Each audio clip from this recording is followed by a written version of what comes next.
One of the topics that we are going to address very heavily during this event is, in fact, fungibility and privacy.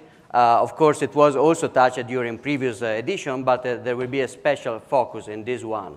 And so we start the events of today. We start this morning with an overview on fungibility. Of course, the speakers that I'm going to introduce don't need any introduction, actually. The overview on fungibility will be provided to you by Dr. Adam Beck and Matt Corallo, that I invite to come on the podium.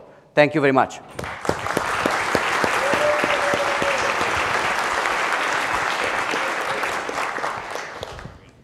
Okay.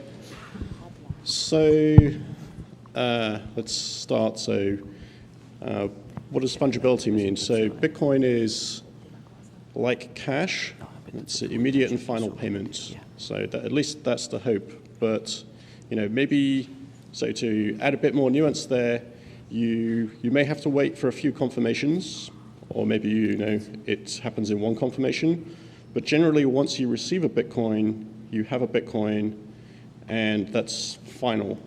And so even with banks and PayPal, who sometimes shut down accounts for trivial reasons or even for no reason at all, it's typically not the case that if somebody who sent you money, so if you were selling something on eBay and somebody bought an item from you and that person had their account shut down, the money that you received would not be removed from your PayPal wallet. And yet this kind of effect that people multiple hops removed from you who are sending you Bitcoins, if they are associated with some trade on Silk Road or something like that, it turns out that some of the exchanges and hosted wallets are using sort of taint tracing services, and up to 4 hops deep away from you, if something is associated with the Silk Road, they will freeze your account and ask you to take your funds and your custom elsewhere. So that, if you look at it from this perspective, the reality is that for people using those services, fungibility in Bitcoin is actually worse than PayPal, because other people's actions which have got nothing to do with you, and you have essentially potentially no connection whatsoever with, 4 hops away is a very long way away. I dare say, potentially just about anybody with Bitcoins in their wallet who have done a few trades are within 4 hops of, anybody in the Bitcoin ecosystem potentially. It's a very interconnected system, like the kind of social networking theory that you're 13 hops from anybody globally. In a Bitcoin network, it's a smaller collection of wallets.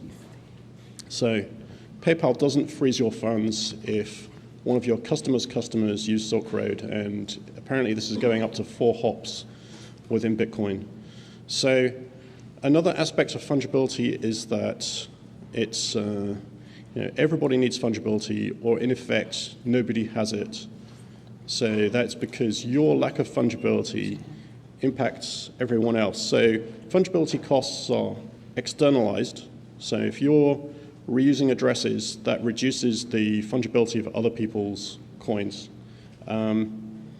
And the usual kind of, I've nothing to hide, so I don't care sort of attitude, which can be true on an individual basis, actually degrades fungibility in Bitcoin generically and for everybody else, so that, if the 90% of people who, are just buying cups of coffee and don't have any particular privacy requirements take that attitude, there will be, very little fungibility left for the remaining users who would like a bit of privacy. And that fungibility failure can leak into the system and affect everybody.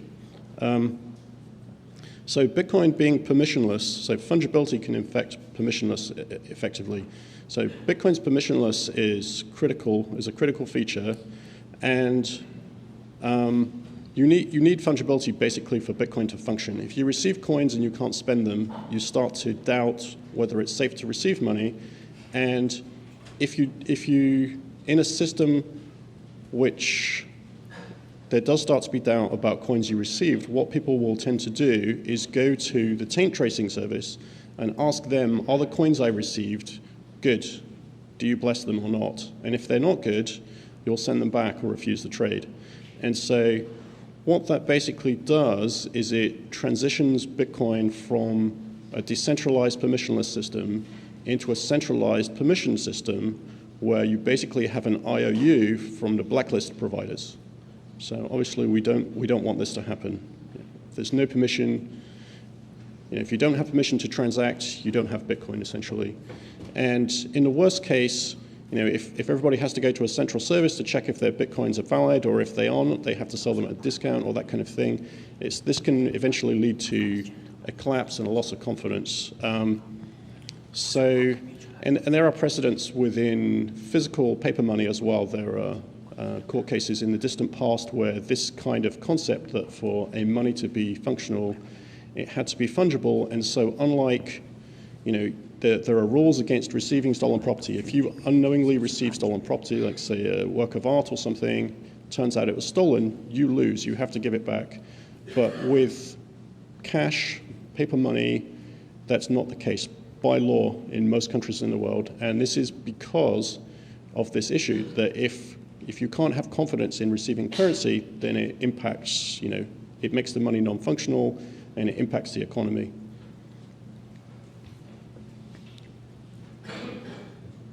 So, as I was saying, the attacks, the taint tracing is backwards looking. So it's not so much looking at who received the money, but looking backwards up to 4 hops, who was involved in sending the money somewhat probabilistically.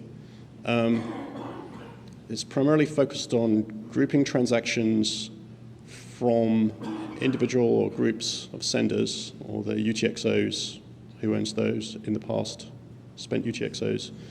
And this is in part, so there are a series of academic papers you can look up which look at sort of network analysis, and there are factors about the way Bitcoin is used that make this more effective and easier. So the fact that CoinJoin is not that frequently used, so most transactions, all the inputs come from a single owner, that tends to correlate multiple UTXOs as belonging to the same person. Address reuse is obviously bad, and another type of attack is is network address.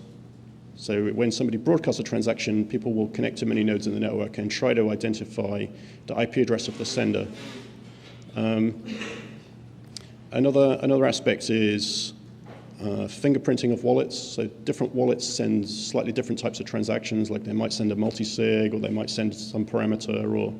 So we're going to talk a bit more about those types of fingerprinting issue, which reduce the anonymity set. The anonymity set being a set of potential senders. And transaction censorship is another problem. So now we're going to connect. So fungibility can be in a trade-off with scalability, but there are some situations where fungibility helps scalability.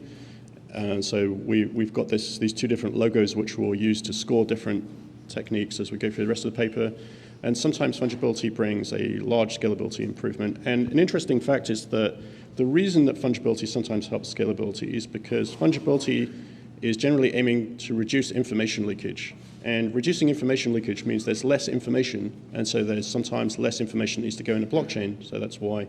And conversely, if we have extremely high scalability in terms of the bandwidth and transaction throughput the network can support, that can also, in the other direction, help fungibility, because we can use some of the types of fungibility that use more data, like ring signatures and confidential transactions. So we talked about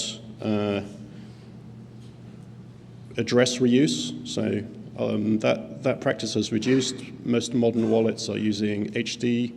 HD has strong advantages for backup. You do a one-off backup, and then you don't have to ongoing backup and risk losing funds. Another type of address privacy is a stealth address. It hasn't been so much used because it's difficult to find payments to yourself. You basically have to scan the network. So essentially, you either have to be a full node, or you have to rely on a third-party service to scan the network for you. So, to you. Cool. All right, thanks, Adam. So moving on, I think this is transaction graph privacy. It refers to just the concept of people being able to scan the blockchain and analyze the flow of transactions. This is probably what people think of the most for fungibility. And I guess kind of the most obvious thing that everyone thinks of to solve fungibility is CoinJoin. And CoinJoin's great. Depending on how it's done, it can be a slight improvement in scalability, as we have with our little half rocket ship here, because it can reduce the size of transactions some. But it primarily focuses on increasing your anonymity set, so making it less private, making it more private as to exactly which inputs correlate to which outputs, which just makes transaction graph analysis a bit harder. It's not a massive win, but we'll talk about that in a second. So the next one, Tumblebit. So these guys are going to come up and present in, I believe, next. So I'm going to kind of leave that one mostly out, but Tumblebit's great. It's also a big scalability win. Lightning is obviously a massive scalability win, right? It came out of being a scalability solution, so it kind of wasn't originally designed to be a fungibility solution, but the folks working on it now even have onion routing for payments. So if your goal is to increase privacy so that it's harder to do analysis of where coins came from and where they're going, obviously onion routing is one of the big things that everyone thinks of. Everyone loves Tor. It's the same kind of technology. So it's great for that. Another thing that people think of a lot is ring signatures, which was kind of pioneered by Monero. So a lot of people like to talk about Monero as a more private Bitcoin. Monero is, the way it accomplishes having better privacy is to, for each input, instead of spending a given output, you say, I'm going to spend one of these outputs, and you don't know which one, and there's no way for you to identify which one, but you can validate that the transaction is valid, and you eventually won't be able to double spend, because if you try to double spend, the network can detect it. So this is also great. It, again, increases your anonymity set. It means that instead of saying, if you're doing graph analysis, instead of saying, like, this output definitely went to this input, you can only say, like, yeah, one of these 5 outputs went to this input. Those ring signatures are a bit more expensive, but more importantly, Monero has no concept of unspent transaction outputs. They only have transaction outputs, which is a big scalability loss. It just takes a lot more data to represent the chain. The next solution that we have kind of for input-output privacy is one-way aggregate signatures. So this is something that I don't believe any altcoin or anything has implemented, but one-way aggregate signatures are a wonderful idea where basically the effect on fungibility, you can see it as coin join for the entire block, every block. So essentially a block just becomes one large transaction every time, and you can't correlate inputs and outputs aside from the fact that they appeared in the same block. There's still a lot of attacks you can do with analyzing the peer-to-peer network and transaction relay, but it is great for, it's essentially coin join, which is great for fungibility. It does have some additional cryptographic assumptions. So the way that people have proposed doing one-way aggregate signatures is a bit kind of, let's say, weaker cryptographically. Not that it's strictly weaker, but it has been less studied, so it's kind of, less willing to put a ton of money, bet a ton of money that it is not going to die. Zcash is similar. Zcash is kind of an even bigger step towards fungibility. It hides essentially everything about a transaction. You can't see anything aside from the fact that a transaction happened, pretty much. It, however, has much bigger cryptographic assumptions. The ZK snarks on which Zcash is based are kind of very new and have been studied much less, but it is awesome technology. However, it is also highly unscalable. It is almost laughably large blocks and laughably large transactions and takes a long time to validate.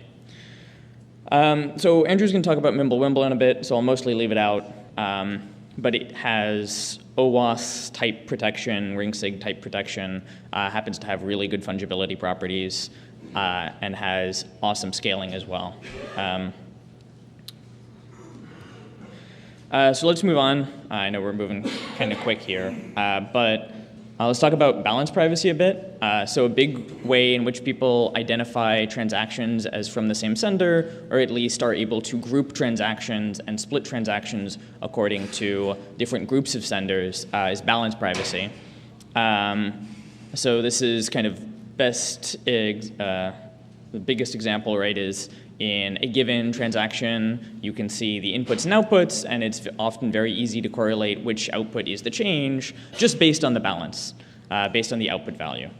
So a big way that people fix this in systems like CoinJoin is balance discretization. So essentially, instead of everything being Satoshis, you pick some larger value and everything is an order of, say, 1 Bitcoin or order of 0.1 Bitcoin. This is obviously expensive scalability-wise because you have more transaction outputs to represent the same value. But that is, in fact, where confidential transactions comes in. So CT is much more expensive cryptographically. It has a lot more operations, longer to validate, bigger kind of signatures, quote unquote, on the inputs. But it essentially gets you the same Zcash style privacy of balances where you can see nothing about a balance aside from that it was a valid spend of the previous output without needing to do any kind of discretization where you have to have a number of outputs per value or per output. Mimblewimble, of course, again, Mimblewimble is kind of a extended version of CT, but I'll let Andrew get to that. But it is also awesome for balance privacy.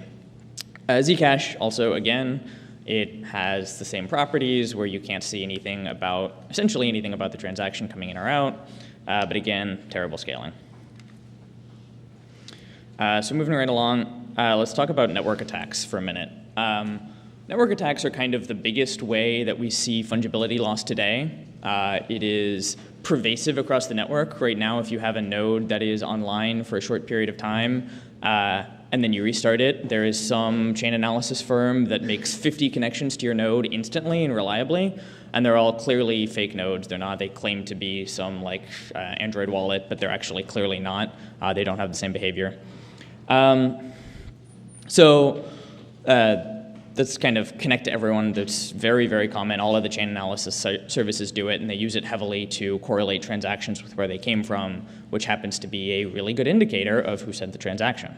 A big issue in networks today and kind of the privacy of users on the system is the BIP37 SPV Bloom filters. I'm sorry, I wrote that. It is terribly non-private.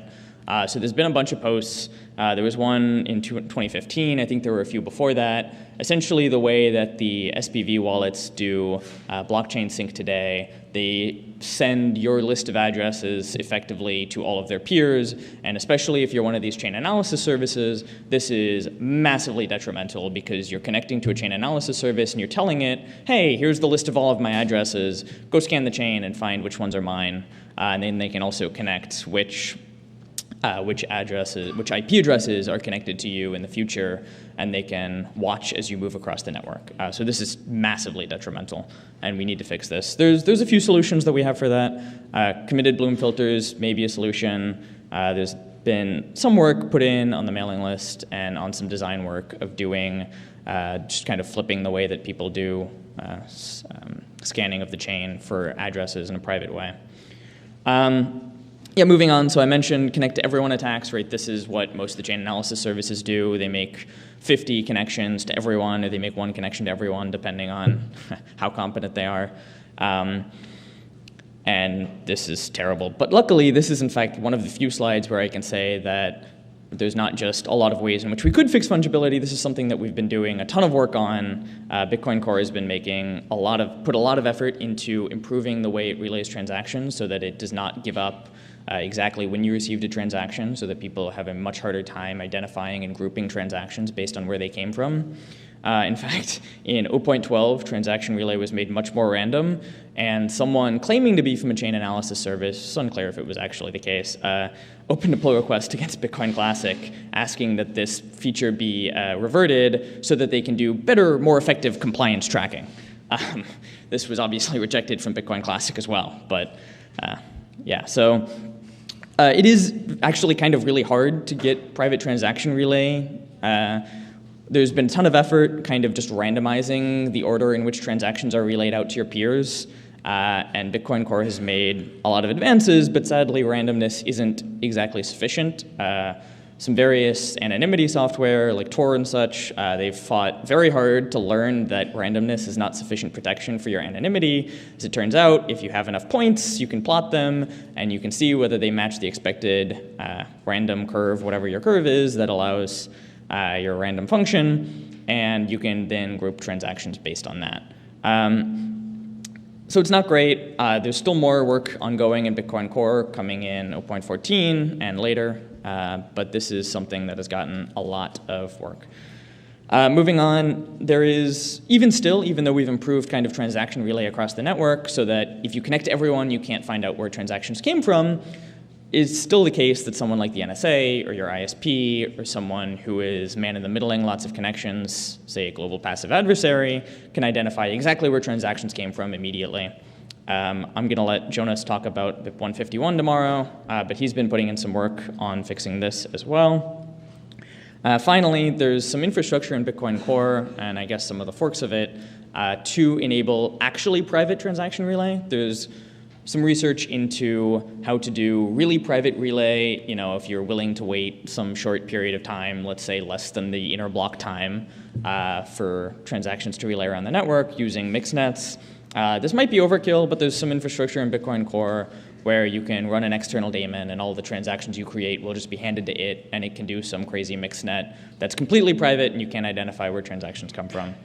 So that would be appreciated if someone actually went and finished that work. So moving on, transaction features identification. So this is kind of goes back a bit to scanning the blockchain. There's a lot of these chain analysis services have become really good at identifying which transactions came from which types of wallets. So one of the big ones for this is coin selection, and I know Mark is going to talk about coin selection tomorrow, so maybe he'll get into this a bit more, but just so you're aware kind of the ways in which these services attack fungibility using this. A lot of coin selection algorithms kind of give away which output is your change output, and also which wallet you are using just based on the kind of value of the change output and how it's selected. Additionally, a lot of the coin selection algorithms are completely deterministic. So if someone who is running a chain analysis service has a guess as to what your set of UTXOs is, and then you create a transaction, they can confirm whether or not they were right, and they can adjust their guess based on your transaction, which is really gnarly because you essentially give up all your privacy at that point. Finally, fee selection, just which fee you're using can also give away which wallet you're running. Next is scripts used. So this is a bit less about which wallet you're running and kind of what kind of services you're running. So I'm going to let Peter talk about Schnorr and how that's great for hiding kind of which type of multisig you're using tomorrow. But additionally, people have thought a lot about using mast, which is a concept of doing the Merkleized a Merkle tree over the script so that you can only reveal part of the script. And this is wonderful because what you can do is you can essentially say either a multisig of all of the participants, or we run whatever contract we are intending to run. And in this way, you can essentially, every transaction just looks like a multisig or something which you don't even have to reveal. So this obviously hopefully makes all transactions look pretty much the same, which is great for fungibility. Finally, ZK snark-based script systems. I don't think anyone's done this, and the performance is pretty gnarly for being able to do this. But this would be the kind of gold standard in that all scripts would just look the same. So finally, there's kind of a few non-script transaction features which give it away. For example, Bitcoin Core has a thing about incentive compatibility where it sends all transactions with a lock time of the current block height so that it can only confirm in the next block height. There's some reasons for doing this, which is great, and we would love all wallets to be doing this because there's kind of not any reason not to, but this currently gives away the fact that you're using Bitcoin Core.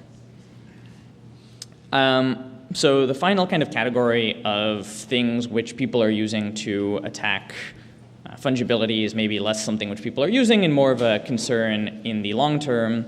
right? If someone can successfully censor your coins, if they can censor any transaction which spends your coins in some way, then your coins are obviously less valuable. So whether your coins now take a day to confirm or 6 hours to confirm, or maybe can't confirm at all, that is really nasty because your coins are now worth much less than everyone else's coins. So we really would like to create a social cost to transaction censorship. Right now, there's kind of no evidence that miners are doing anything gnarly here, but certainly, the point of Bitcoin is to not trust anyone, so we would not like to have to trust that miners are never going to do anything nasty with this. So, in the near term, as long as miners continue to be honest, we would like to have something in place where if in the future some miner, let's say in the US, were forced to censor transactions because the US likes to do things like this, then we would like the software to be notifying people and telling people like, this miner has gone bad, please stop using Bitcoin until we all go and beat them up. I'll fly to Washington and beat them up. So the final one's encrypted transactions. There's been a bunch of work put into thinking about this stuff. Essentially, you can commit to a transaction, and the chain doesn't know anything about exactly what that transaction looked like, which coins were moving, which is also obviously great for preventing transaction censorship, because if miners don't know what they're mining, then they can't prevent you from using your coins. So really quick, I know we have okay, we're out of time. But conclusions, if you were paying close attention, you might have noticed that a lot of the second layer solutions, the Lightning kind of things, a lot of the fungibility solutions we have involve essentially just moving transfers off-chain. This, as Adam mentioned, is incredibly powerful because it just means that there is less knowledge of all of the data that's moving around, so it's much harder to attack fungibility. Sometimes just having more transactions improves your anonymity set, so it's harder to identify if there's more people, so that's also great. And most of these things haven't been implemented or aren't in heavy use. We'd like to see them used more, but we do know ways of fixing fungibility and making Bitcoin actually act like the currency we'd like it to be instead of like the asset which it sometimes acts as today. Thank you. Thank you very much. Thank you. Thank you. Thank you, Adam and Matt. Especially thanks to Matt for all the huge work that with all the program committee has been done to build this beautiful program that we will listen to today.